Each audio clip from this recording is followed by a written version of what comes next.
ನಿಮ್ಮ ಮುಖದಲ್ಲಿರೋ ಆ ನಗು ಇನ್ ಮುಂದೆ ಇದೇ ತರ ಕಂಟಿನ್ಯೂ ಆಗಬೇಕು. You are very much proud of your son. Even we are proud of your son again, madam. And thanks for the appreciation on Himalaya and staffs. We are really proud to be what we are now.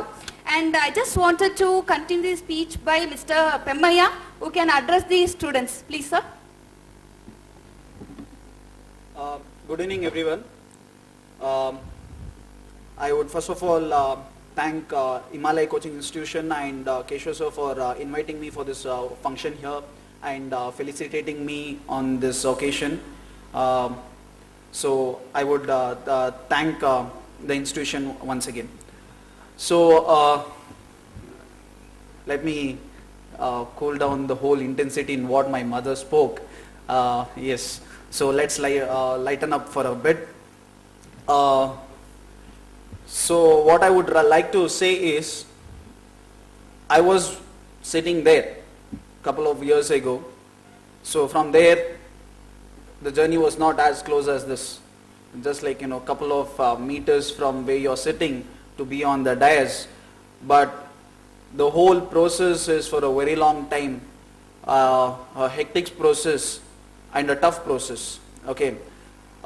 As the name of this institution says, it's Himalaya, which is the topmost peak of the world, the highest altitude in which you can even imagine to be.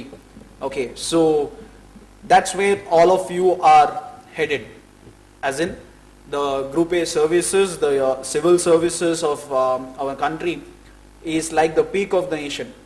It's where all the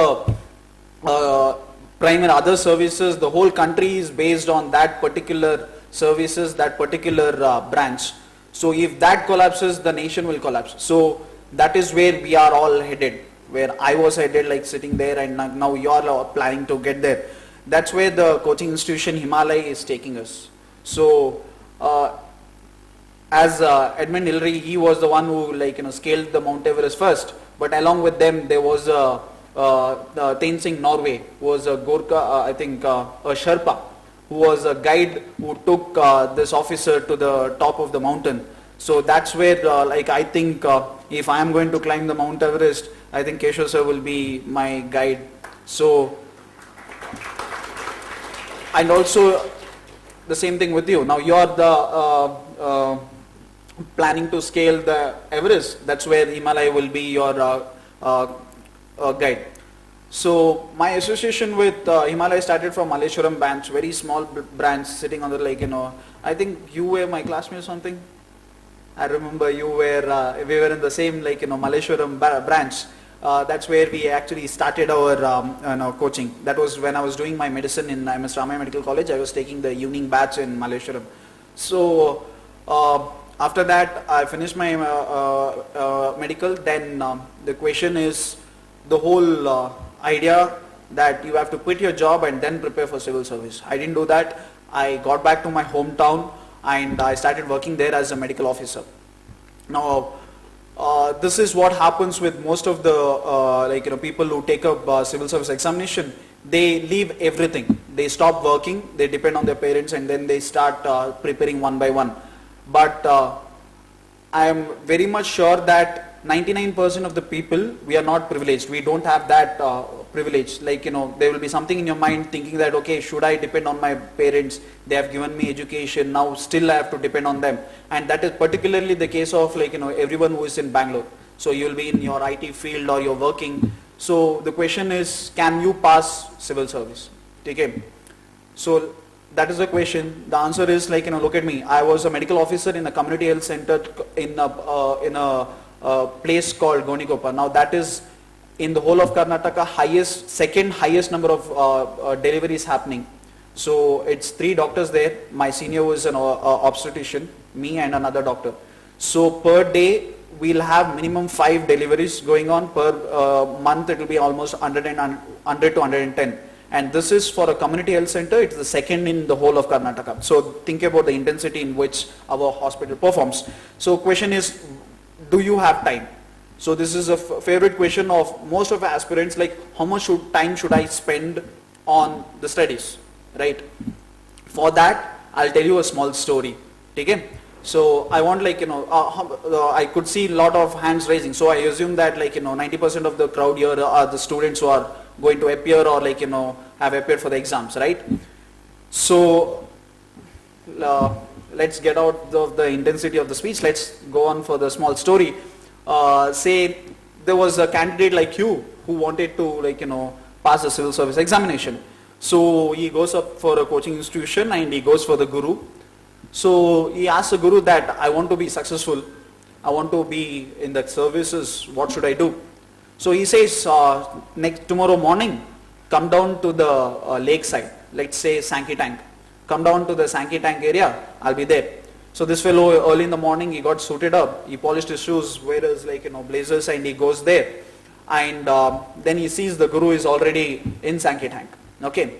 So the point is, he's inside the water. He has stepped down, he's inside the water is somewhere to his level. So this candidate is all like, puzzled. He's like, what is this guy doing inside the water? So he says, get into the water. The guru says to the candidate, get into the water. So he's like, oh my God, I am in my shoes and polished. He blazered up. So he removes his shoes and like, he starts getting into the water. Now the water keeps going. The guru is inside, he's saying, the guru is like, come in inside, come inside. He's kind of little like quizzical. He's like, yaar, मैंने सोच रहा था like, IAS pass कर दूँ, ये मुझे like, तैरना, I mean, swimming सिखा रहा है. What is this happening? So he says, come on in, the water goes on till here. Now Sankey Tank is deep, like people die if you go into that water there. The guru is like, come on in, and all those things. At one point of time, guru holds his hand, pulls him into the water. Now the water is to this level. Now this guy is really like, scared, and he's angry. He's like, what are you doing? And he's about to like, get back. This guru is crazy, so he's going to get me killed. And he's about to leave. That's when the guru holds his head and pushes him into the water. Right? He holds his head, dips his head into the water. Now imagine yourself in that position. When you're inside water, what is the first thing which comes to your mind? What do you want to do? When you're inside that situation, what do you want to do? Come up, some other word I'm looking for, not come up. When you're inside water, what do you want to do? Before, exactly. So this guy's head is inside the water, he takes him up, and he asks him the same question. When you're inside water, what do you want it to do? He says, I wanted to breathe, and he's still panting. Then he says, when you want to be successful as much as you want to breathe, only then you will be successful. Look, once this person was inside the water, he was not bothered about what Facebook status he's going to put. He was not thinking about what food I'll have, what movies is in the theater, which friend I wanted to meet. Nothing. All he thought was that one single breath. Nothing else. So when he was inside the water, he was not planning that, okay, I have 24 hours. In that 24 hours, for breathing, I'll be keeping 2 hours. And then for bath, movie, meet friends. No. He was not bothered about all those things. When he was inside water, all he wanted is to have the one breath of air. Any asthma patients here? Anybody who is asthmatic? Who has asthma? Yes. The lady, they would know that when you have that asthma attack, all you want is that one breath. When I work in a hospital, when you have an asthma attack, they will be never bothered about sleep. They will never be bothered about food. They will never be bothered about anything. All they want is to get that one breath. So when you want to be successful as much as you want to breathe, only then you will be successful. So now that answers all your questions. How much time should I spend on preparing for civil service? As much as you can. It doesn't depend on anything. As much, not 3 hours, 4 hours, or as much as you can. So if I had night duty, so during the night duty I would study.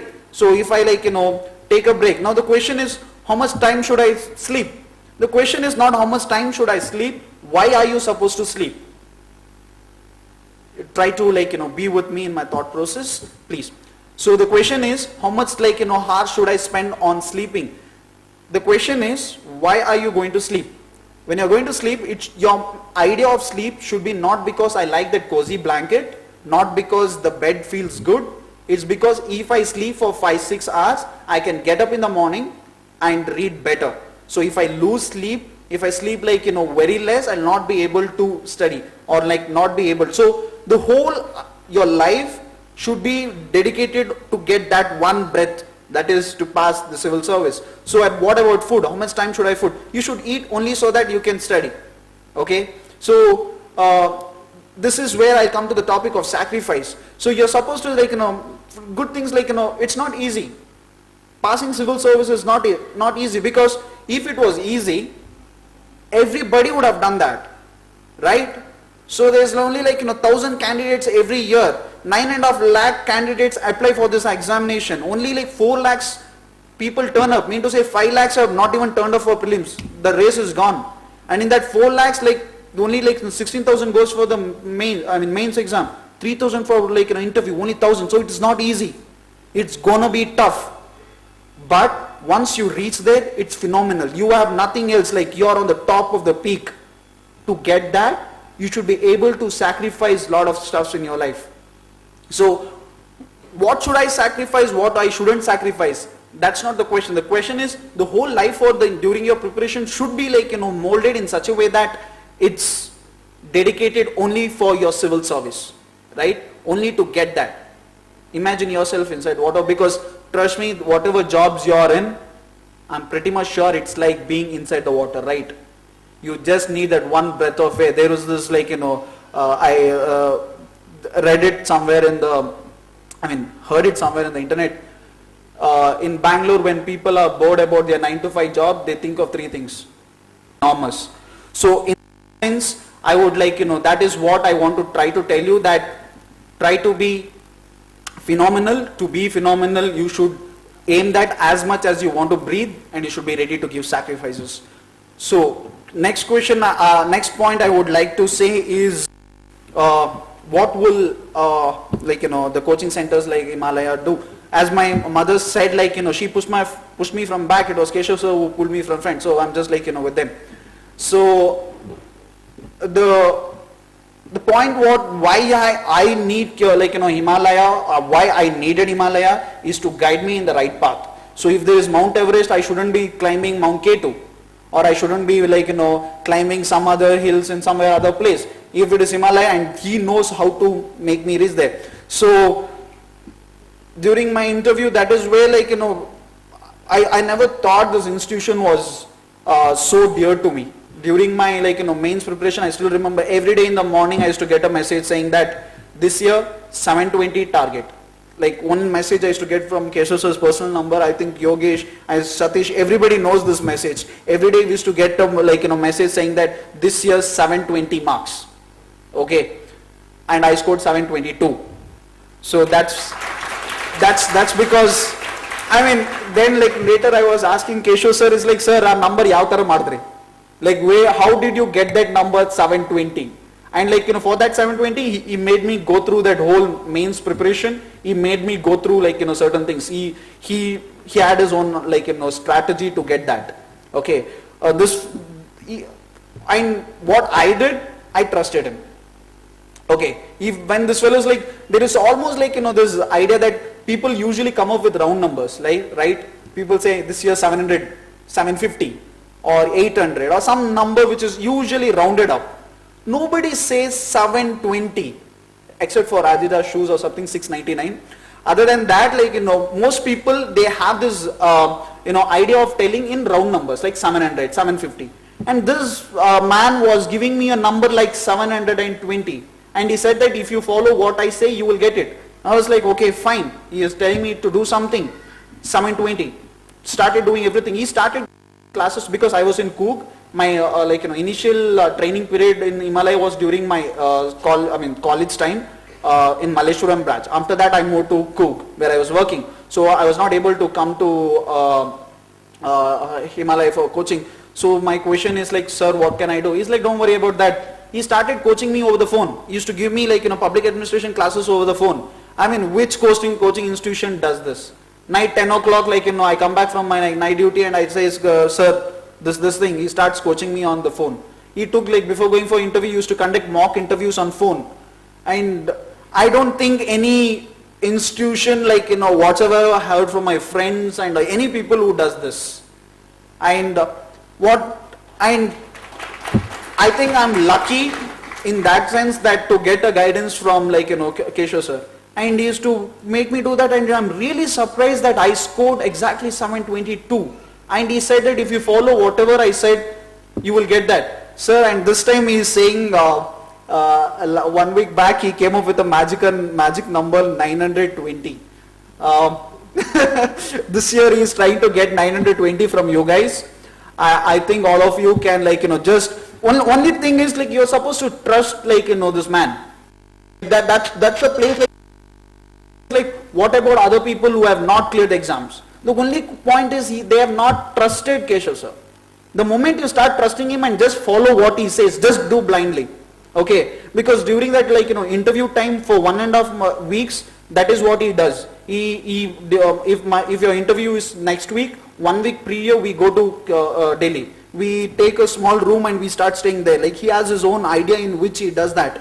So he sleeps with, like, in the same room, in which, so that 1 week all you have to do is trust him. And just, like, there is a strategy in which he will train you for your interview. What happens is this strategy looks really weird and unusual.